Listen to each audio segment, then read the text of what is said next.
Every morning, millions of us wake up to a TV sound we hate. We trade our time for money. We watch the clock. We live for the weekend. But have you ever asked yourself, why? Why is the 8-hour day the standard? Why do we feel guilty when we aren't being productive? Work wasn't always a duty. It wasn't always a grind. Once, work was just living. So, how did we get from there to here? In the beginning, there was no Monday morning. For 95% of human history, work wasn't measured by hours. It was measured by the sun and the stomach. If you were hungry, you hunted. If you were cold, you built a fire. This was task-oriented labor. You worked until the job was done, and then you rested. Anthropologists suggest that early hunter-gatherers actually worked far less than we do today, perhaps only 15 to 20 hours a week. There was no surplus. There was no boss. Work was survival, yes, but it was also immediate. You saw the fruit of your labor instantly. Then came the first great shift: agriculture. Suddenly, we weren't just feeding ourselves for the day. We were storing food for the winter. We started to stay in one place.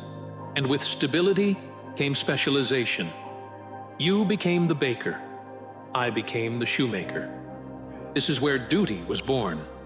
If I don't make shoes, you don't have footwear. If you don't bake bread, I starve. We became a machine of moving parts. Work shifted from survival to obligation. We formed guilds and hierarchies. We started owing things to each other, but even then the sun still dictated the day. You couldn't harvest wheat in the dark. The real revolution wasn't just steam or coal. It was the invention of a new kind of god, the clock. Before the Industrial Revolution, it didn't matter if you showed up at 8 o'clock or 8:15. But a factory machine?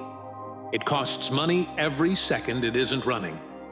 Factory owners needed to synchronize humans with machines. They took the fluid rhythm of life and chopped it into rigid blocks. Seconds, minutes, hours. Time is money isn't just a saying, it was the new law. We stopped working for the outcome and started working for the wages. Work became abstract. You weren't making a chair, you were selling 8 hours of your life. Fast forward to today. The factories are mostly gone from our cities, but the factory mindset remains. We panic if we aren't busy. We carry the assembly line in our pockets via email and Slack. We feel trapped by these routines because, biologically, we are still hunter-gatherers living in a clockwork world. The anxiety you feel on Sunday night? That's the friction between your human nature and the industrial system. But here is the good news. Work is a system we invented, which means we can reshape it. Work, at its best, isn't just a duty. It is contribution.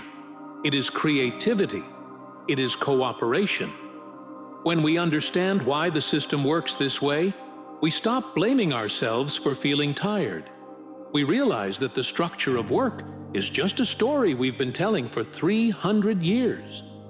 Maybe it's time to write a new chapter. But to change how we work, we first have to understand the tools that dictate our lives. Next time, we explore technology, the tool that promised to save us time, but ended up consuming it.